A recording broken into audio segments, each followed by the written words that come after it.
All right. So the next thought that we have here today is a brainstorm on the next steps for construction oversight for stream restoration projects. So as most people on the call are familiar with is, the idea of using survey grade GPS for construction has really changed the industry over the last 15 years related to river restoration work. Now, it's been being used a lot earlier for roadway grading, but there has been a significant change. And with ideas of trying to socially distance a little bit more and cost of travel and limitation of key staff members, there seems to be a time to look at some of these technologies and say, hey, can we do even a little bit more with this? 3D construction, it's usually limited. In the past, we had construction stakes and we do as-built condition surveys during construction. We'd be trying to dig more efficiently than with construction stakes. And construction stakes, this was the first stream restoration project I was blessed to be a part of that used survey grade GPS, and this was in 2006 on a project called Mill Branch in eastern North Carolina. I was working for Stantec Consultant. North State Environmental was a construction firm that was working on this project at the time. And we started out the project by doing construction stakeout, where you'd run tapes, and measures, measuring tapes and radius of curvatures, and you'd put in stakes in the ground to be able to say this is what your cut stake is. And it was a fairly time-consuming process, and we'd also need to have somebody in the field fairly consistently with the construction. Well, at that time, we started looking into this idea in 2006 of GPS technology. TopCon was the real cat's meow at the time because of some investments that they had related to GLONASS that other survey companies did not do at the time. And we continued to use survey grade GPS for stream construction, learned how to build surfaces better with that through the 3D break line program, as well as placement of structures and how to build structures into surface and when to build structures into surface. Then we started having a number of contractors. About 6 years ago, we started seeing a lot more stream contractors moving towards Trimble units opposed to just TopCon units. And now we see Komatsu coming out with some units as well. And so there's a lot of different units that are out there. So this has definitely saved a lot of time for us. It's been very valuable. There's been some headaches along the road, tilt sensors in particular. In the early days, it seems like every month you had a tilt sensor go out on this equipment, and now you very rarely hear somebody knocking out a tilt sensor. People learn how to do construction a little bit better with them. A lot of times guys are learning how to use construction equipment with this equipment on there. So it's a little bit different than when you used to clear and grub with a piece of equipment and not worry too much about it. Now the guys are learning how to use it with this expensive equipment or GPS equipment on there. So we've thought about how to build structures into these surfaces, and we thought about how to kind of build our surfaces in more rapid manners, how many cross sections we need to put into surfaces so that we can build a fully three-dimensional stream. A lot of the AutoCAD functions that are out there don't work great for building the complexity of a stream that we want on these stream restoration projects. So we created some different software. And a lot of what we've been doing, we've been updating and doing a little bit better, but been doing pretty much the same way for the last 10 years, if not 14 years, related to construction oversight. And we're doing it that way because it works. It's valuable. We're still training new people. I think in the last 2 weeks, I had two new firms install TopCon units in Wyoming and start using survey grade GPS to do stream restoration projects. So people are still using this equipment. It's still new to people, but for us as an industry, it's probably, we've been doing this stuff for about 14 years. and we're still training people. It's still very valuable. But there's a questions that I have now is kind of where do we go next from this? Or how can we make this, is there another next step that we can make this better? And what are some things that could be more valuable as a group? So so my hope today for the rest of this time until people get bored and want to leave is that we start to talk about it and kind of say, hey, these are some things I'd really like to see with construction oversight, and these are ways we can start to make construction oversight better. And we're really blessed today. We have a number of people that have great experiences related to the GPS units above my experiences with kind of troubleshooting these things. And we also have contractors on the line that have built these things with survey grade GPS. So I just kind of want to open this up to kind of a discussion, and hopefully if we throw out some ideas, we can start to incorporate some of these ideas to oversight and see how valuable they are, or and share them with the group down the road as we have opportunities.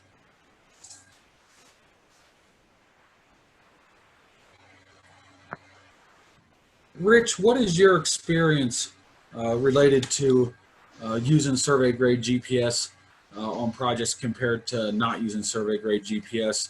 What was the big transition issues that you had, or were there transition issues?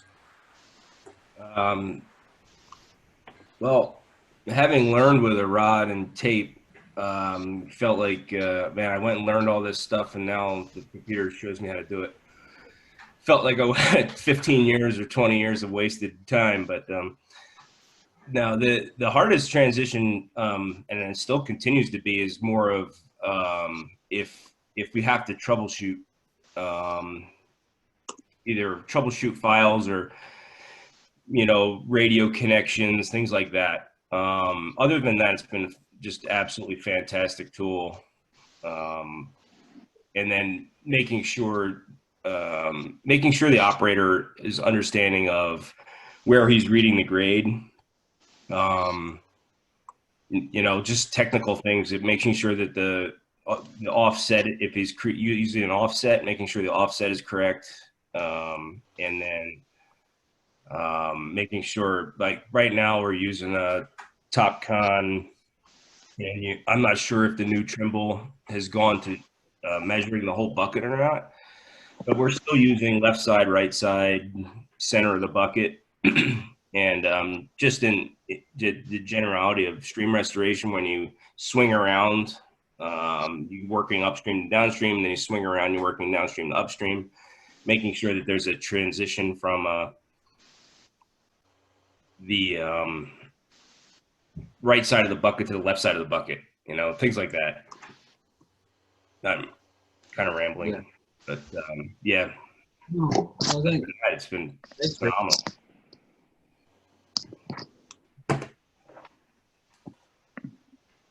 Well, David, I guess I can own up that I am a TopCon machine control specialist. So if anybody would like to hear from the guy that has to come out there and fix your stuff, I will be flagrantly honest.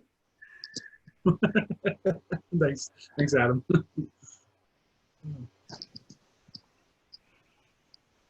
And I guess let me, reading your notes there, I was typing there. It was total coincidence that I logged onto this one. Well, I say coincidence. I think we all know. And so the radio connections, operator understanding, troubleshoot files, that's where generally if I get a call that says this is off, my favorite is this is off by 2/10. 2/10 is a toughie. Because I got to chase down everything. Could be your model, could be your control, it could be the machine. I won't go so far as say our machine, because really I'll work for whoever, Trimble, Leica, TopCon, doesn't matter. Just making blinky lights blink. And so that's where calibration goes a long way. So whoever installed that thing, I highly, highly advise guys whenever they start work for the day. Now this is largely in projects like downtown Dallas, but not to take anything away from out in the middle of nowhere river projects, is check into some known thing with your bucket, or you have your guy check it with the rod, both left and right side, like you said. Most times if that's a measurement error, something the operator can do is a bucket calibration. That's certainly something that's capable at the operator level, but they just have to have some training on that. So if it seems that one side of your bucket's good and the other's not, it's either it's probably a calibration issue that can be rectified at the customer level. Well, usually with a call with me on the line. Yeah, we see from an oversight standpoint, which a lot of the guys on the line, some of the guys are construction, a lot of them are more of them are oversight. From an oversight standpoint, you know, the Zoom calls and the FaceTime has been very valuable with a lot of the contractors, whereas they'll have a question and at least that way you can see what's on their screen. But it does take a fair amount of knowledge of the software to be able to kind of help troubleshoot an operator when they're kind of stuck with something in the field through what might be a problem before we end up calling somebody like yourself, Adam. So I'm wondering from the rest of the group, are there things that kind of wish lists or things that you've done that you think are very good related to using GPS construction equipment that have helped with oversight opposed to kind of stay on the ground? I mean, the one thing that's tough with GPS equipment is you're really not checking grade or watching the rod man check grade and being able to look at the numbers quite the same way. You kind of have to do that independently of how they're doing construction. So is there any thoughts anybody would like to add, or concerns or wishes? This is Josh. Dave, I'll share. You know, I put a note there, false confidence. You know, sometimes it doesn't, you know, it's a handy tool and it does generate a lot of efficiencies when it's working well. And it kind of puts the concern into the back of people's minds instead of worrying about or being concerned or being mindful. You made a good point. You have to independently check it. And, you know, we've had clients that are like, well, if they have a GPS on their bucket, then do we need to survey it afterward? And, you know, as an engineer, that's part of the quality control process. And we strongly encourage, yeah, you know, let's have some level of checking is still imperative. That's not to say they're going to be sneaky or wrong. It's just a matter of process. And, you know, Dave, if you and Mike are doing something in your backyard and you're not checking it, that's one thing. But, you know, when you get on some of these projects and you start to get close to infrastructure or asset management, you know, these are sensitive topics and they require robust engineering, not just in the design and solution end of things, but in quality control. So that's my point is it's great, it's handy, it's useful, but it doesn't eliminate quality control.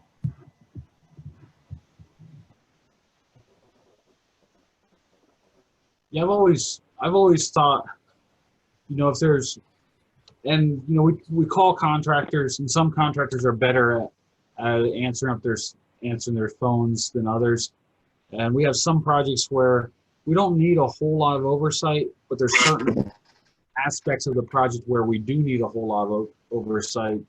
And I always thought if there was some way that we could have some sort of tracking of where the contractor is during construction, that would take less interaction from the contractor, so the contractor wouldn't have to get done after a long day in work, eat their supper, and then have to give us a call to tell us where they're at. I always thought that would be kind of a neat way of looking at it, whether that is something built into a machine or whether that's something that we do on the side, unrelated to the machine, to kind of keep track of it so that it allows, you know, us to kind of keep up on things. So we're saying, okay, we're 2 days away from this location where we have concern, or we're 2 weeks away from this location. I can comment a little on that, at the risk of opening a Pandora's box of it, because it's I've been installing a lot of internet capability into these machines lately, just for that purpose, namely so they can troubleshoot maybe like a remote support a capability into the machine That's step one. And then there is, in some cases, an as-built layer streaming capability to where as they're moving along, that as-built layer is streaming back or can at least be saved back to the office in that. As far as the quality control, to speak to the gentleman earlier, is that I was on a site about a week ago, and they were trying to dig a pond, and they had told them where they needed to build a berm and where they needed to take the dirt out of was essentially the pond. I'm not a construction guy, by the way, so please don't let me represent myself as one. And so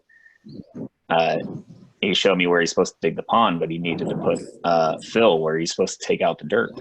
And the issue is that the topo is incorrect. You know, the original topo of the existing was not there. So when you throw the operator to say, hey, you did this wrong, is that they're the last step before the metal hits the dirt.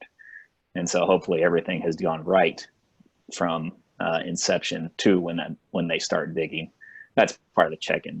That's the only way they really can insure against themselves. It's a check-in to some known point. That way, when they get on the call with somebody, they can tell them that everything on my side is fine, but I'm still this thing that tells me I need to cut 2 feet of dirt out of here. Well, it says we need to bring in dirt from a truck, and that's probably, maybe who knows how they topoed it. Maybe they flew a drone that was photogrammetry and they captured the grass as opposed to LiDAR that had maybe some ground clutter taken off.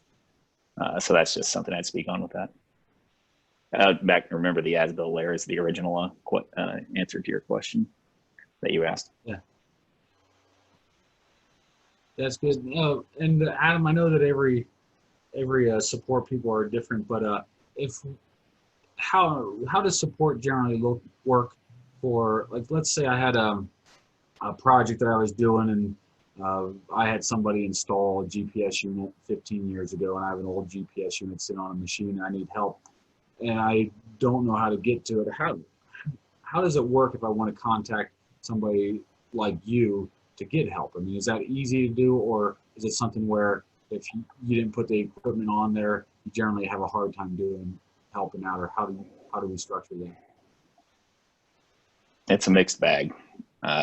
Having been in this, I came from the world of cellular, where I largely made cellular towers go up and point antennas the right direction. And then I discovered that the words machine and control went together a couple of years ago.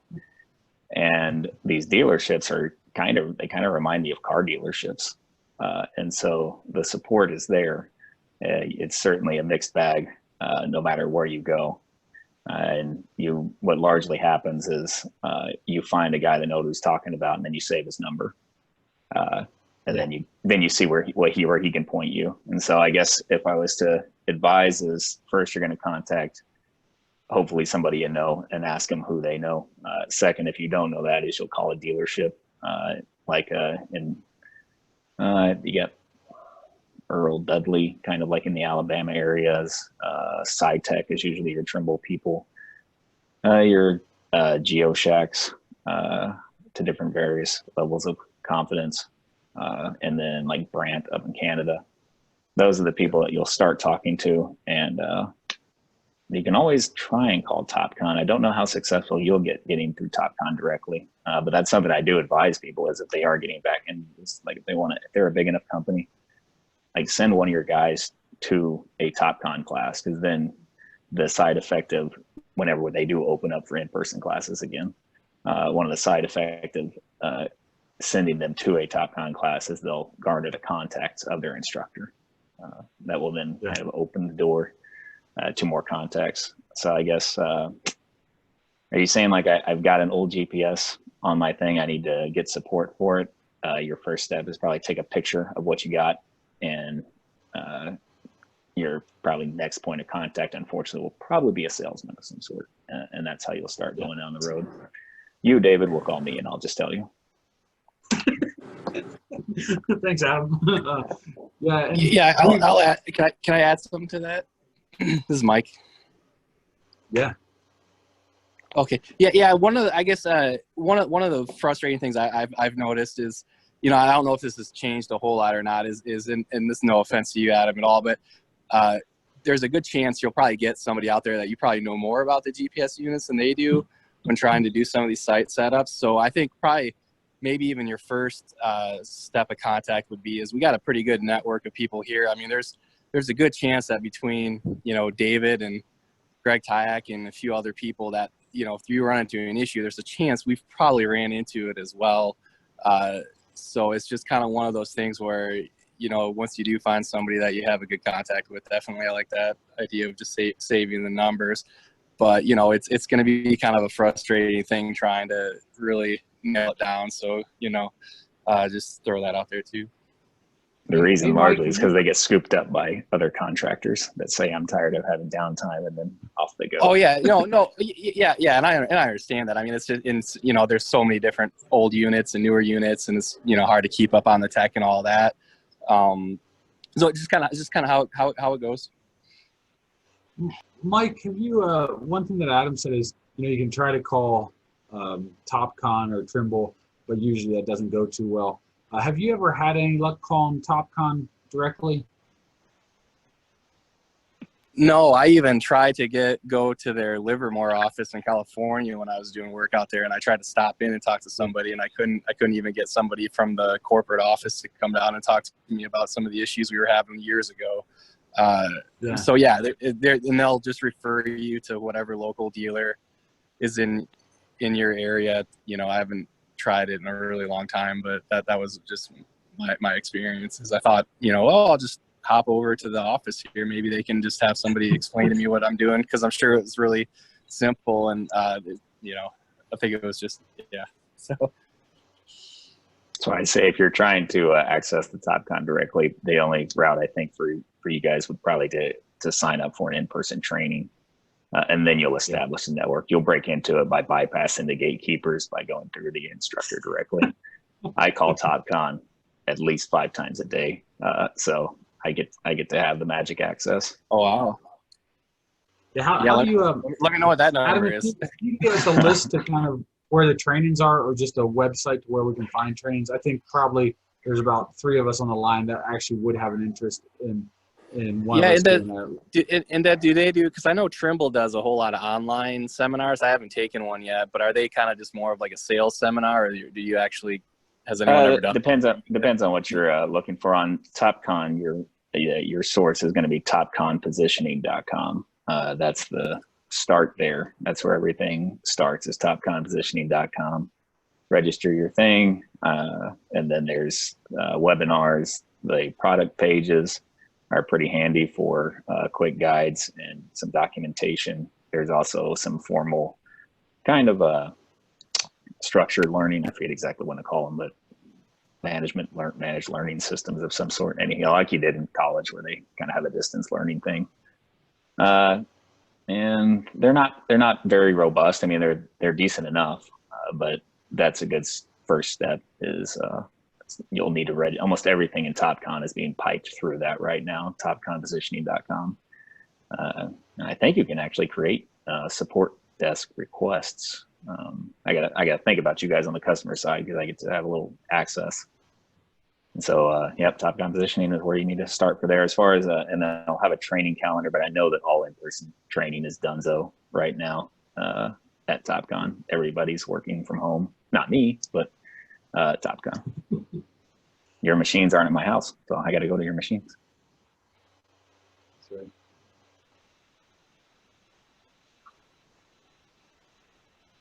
So where do you think the next big advances in GPS construction equipment are going to be? Do you think it's just going to be better coverage, or where do you feel a buzz from where the companies want to take this? Well, Dave, I was going to ask a question along those same lines. I was on site with Nate Martin from North State the other day, and they were telling me about a Komatsu that was, if you got the model in there and you get it started, you hit a button and it self-digs. And from the ag industry, which I'm connected with in another part of my life, there is a chase machine or a sister machine. I've heard different things that, especially when we're picking and we can have a grain cart and a tractor that's completely autonomous.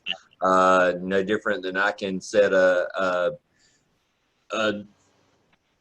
field cultivator or whatever ahead of the planting tractor, and as long as it's in the field, apply a fence to it, and it can I can see it there in the iPad while I'm sitting in the planting tractor.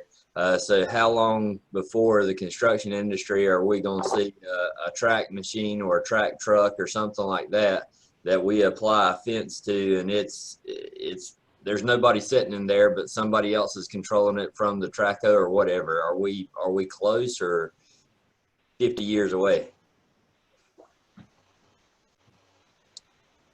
Well, I guess I'll keep speaking. Is that the I've seen a demo. They usually just use it as little trade show demos of fully robotic machine control. From a technician standpoint, I can say that I would hope that we're a long way away from that, because we've taken the way I try to, and I do trainings as well with these guys, and so I kind of have my shticks or my bit. I'm like a cruise ship comic, same joke, different audience. Is that if I tell them that if you're worried about the robots taking over your jobs, just don't fix them for a couple days. I feel like Terminator 2 is just an overzealous technician keeping these things going. Just wait, they'll stop working. And a little bit is because coming from the world of cellular, these electronics, we made great pains to make sure that they were dust free and largely cool and, still. And in construction, they're on a machine that's 1,000,000 degrees and it's beating itself to death, and it's very dusty. And so some of that, it could work in a perfect scenario. And there's certain use cases like mines and people where you wouldn't want people to be, that I guess you would take that extra step maybe. But it's a lot of technology and effort, I would imagine, to drive that thing around, rather than just assist the operator in being more accurate, so that you can make an average operator good and a good operator great with this. Or in like David's case, where they're building miles of streams. I'm not an operator. I can make it go around diagnosing it, but I do know how to pull back on a stick. And so instead of me having to know how to make shaped ditches for miles on end, I can pull back on a stick and move a track for miles on end. And I think that's where the value will continue to be, is adding robotics, where it will take the workload off the operator. And some guys are worried that it's going to drive their wage down, because now they don't have to have that level of expertise in it. Perhaps, but I'd say in that same vein that whenever I'm training them to make sure that they're paying attention, that as you gain these skills, if there's less people on job site, you're more valuable. And that may be where they're going, is see if there's less folks on the job site. But I would eliminate a lot of people before I eliminated the actual operator of the machine. Just for getting it on the haul truck would be a quantum leap, I think, in technology from just trying to dig a shaped ditch right now. So I think we're a ways away. Is it technically capable? It is technically capable right now. Yes, it is. But I think we are a long way from the actual broad issuance of that. Thank you.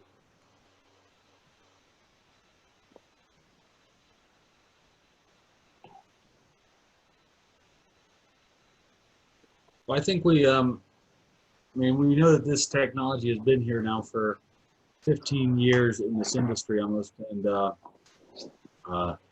we're challenged not to just stay comfortable in it, but to kind of help it advance and keep sharing it with other people and make the industry better through the use of it. And I do see that. I mean, currently, I'm personally blessed with 4 projects in construction right now that, 10 years ago, but definitely 15 years ago, I wouldn't have been able to have more than one project in construction at a time, just because you wouldn't have any way of knowing that they actually build what you want them to build. So it does allow more projects to be getting built. And with those projects being built, there's a savings in time and money associated with that. And it does allow for a change in how we do design. So there's there's value. It's just always kind of thinking of where do we go next from here? What is it that we should be focusing on? Is there things we can be focused on? Opposed to just kind of saying, oh, we're going to stay where we're at for a while. So, but Adam, I really appreciate you being on the line today. That's kind of a real treat that you were able to make it today. I'm glad your truck needed an oil change. I'm glad. Me too. That's why I keep seeing it come across my email, and it was just a random day that I was like, I'm gonna get on there because usually I'm on the road going somewhere by now, but I must get that oil change today. That's right. That's right. All right. Well, very good, guys. We'll stay on the line to answer whatever questions anybody else has. We're about 5 minutes before the hour, so if people still have questions, feel free to stay on and we can talk about things. If not, have a great week, guys.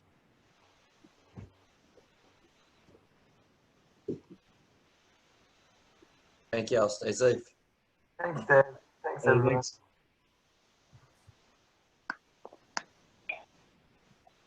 Hello, Dave. Hey, Luis. How you doing? Oh, I'm doing good. How are you doing this morning? Very good. I'm just going to take a shower and head over there. That sounds good. Yeah, we look forward to seeing you in a little bit. We're going to, I'm not sure when they're going to get the existing conditions survey to us.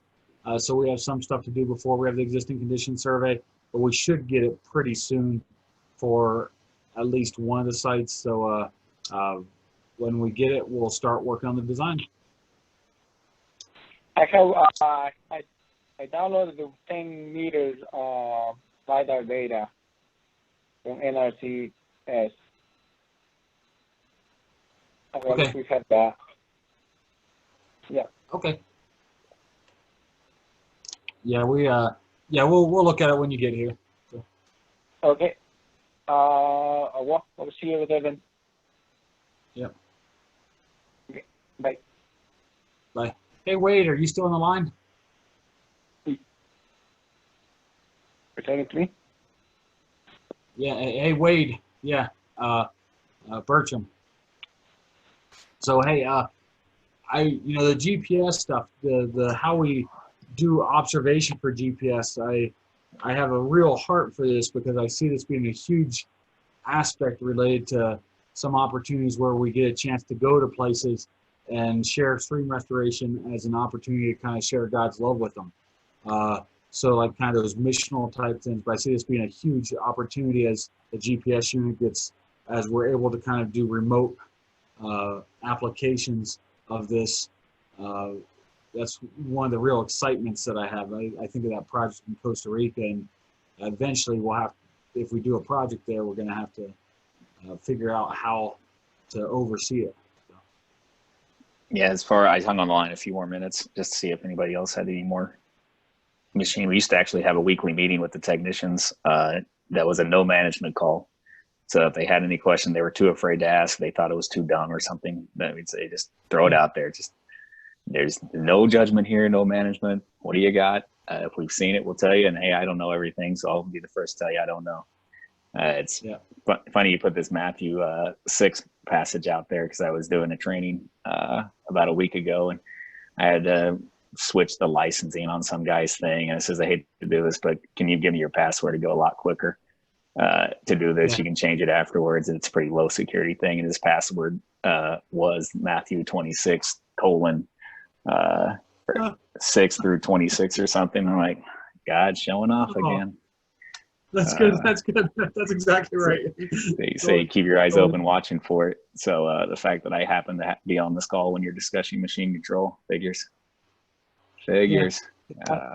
God always had. And the funny thing is, I figured I'd present on this. I got done with the inspirational talk, and about 5:15, I was like, you know what should I present on? I have all sorts of old presentations, so a lot of times I'm not recreating the technical talks because we've been doing this for years. It's like, you know what, I think it's, maybe we'll just talk about 3D construction and kind of have a little bit of a prayer over what we do. So yeah, it's definitely God working opposed to my wisdom. Well, hey, I'll try to tune in a little more. There's a half a chance I'm actually going to go work for a survey company, so that's why, unfortunately, the brain drain gets tossed around, and you get the new guy up. As one day these dealerships will realize that it's not their shiny salesman smile that's getting it done. It's that it comes down to but technically competent support or lack thereof. But I'll pass along all my contact for you, so I'll be happy to take calls from you. Adam, if you do at any point, one of the times I had a friend of mine at a company called North State Environmental. His name was Chris, and he's been working with him for years, and he does an amazing job. He's a believer, and he has his neat story of being a Hell's Angel and then kind of coming to Christ. And so he's a really rough and tumble guy, but he's just really passionate about who Christ is, and to the point where, you know, he said every word you could ever imagine, but yet people will go in the office and be like, "Oh, well, Chris is here. We don't want to say a bad word in front of Chris," and type of thing. And so it's kind of neat to watch. I mean, he's looking to leave this company he was working for, North State Environmental, last fall, and I said, "Hey, Chris, I'll support you however you need. If you need a little bit of work for a short period of time, I'll support you. I know that God has a plan and purpose for this relationship." I said, "But can I pray with you over this?" I said, "And if maybe God's calling you to be a light where you're at for the time being, or maybe he's calling you to be a light somewhere else. But as long as you know you're being called to be a light," I said, "I think that will help you a lot," because he had a lot of concerns over, do I go, do I stay, do I go, type of thing. And ultimately he kind of prayed about it, and he's like, "You know what, I think God really can use me here to reach people that are become a little stale in some aspects of their life and stuff." So I look at that and know that God always has a plan for us, and he's pointing us in different directions. And sometimes we're too concerned about the details, thinking that God's plan has to have this detail or that detail, when really he's given us the relationships and the opportunity and the time to be in. We just have to embrace it sometimes. So. That's kind of where, I've had those exact same thoughts. I'm like, all right, as I think it was my pastor gave a sermon, about 4 months ago, where it felt like I'm like, oh my goodness, God's talking to me. He said, "You can't quit. You can't quit. Now we have to start over." I'm like, "Oh, come on, man." But now and so you look for signs the other way. And conversely, we had a rather tense Wednesdays because it's pouring, and I handle Houston and Dallas and Oklahoma and Arkansas right now. So I'm doing a pretty handy job of holding the line, but it's a pace I like to call unsustainable. And so I called a contact from a guy that gave me, said, "You hiring?" He says, "We just had a meeting this morning that we're going to have, that we need to get another UAV guy in here so that we can." And so that'd be the next logical step is, all right, I'll go drop your UAVs and do your surveys and make sure that it goes into. They don't do a lot with machine control, but I think they will once they discover what it is. Not insofar as they don't operate it, but anyhow. Hey, Adam, can I pray with you over it? Seems like do it, something David. that, There's a reason you must have been brought in. I found you very early in my machine control career out there. I was like, man, this guy, and then that your company was 5 Smooth Stones. I was like, all right, this is it. Go with it, David. Dear God, thank you very much for Adam. We know that you have a huge plan and purpose for his life, and we know that the details of this are things that we may never see until later down the road. But just please give him an overwhelming desire to be obedient in his search for a new job, and help him have a desire to be open for your call on, even if it's not what he initially thinks it is, or even if it is what he initially thinks it is. We know that you will give him the guidance, and as he knocks and looks for direction, you will show him the direction and truth that he needs to see. We're so thankful for Adam, and we're so thankful for the plans and relationships and experiences that you've gifted us with. Thank you. We're amazed and we're in awe. Amen. Amen.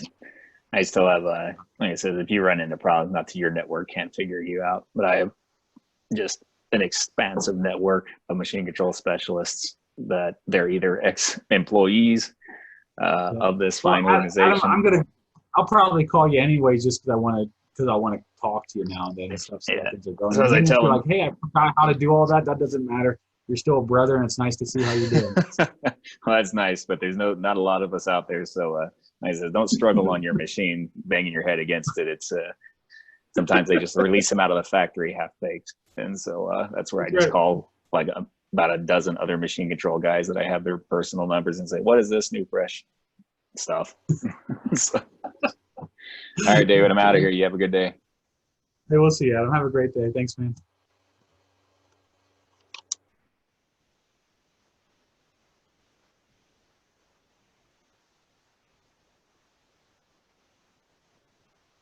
Hey, Matt, are you still on the line? All right. Well, hey, Matt, if you're on the line, I'll talk to you. If not, I'm going to hang up now. So.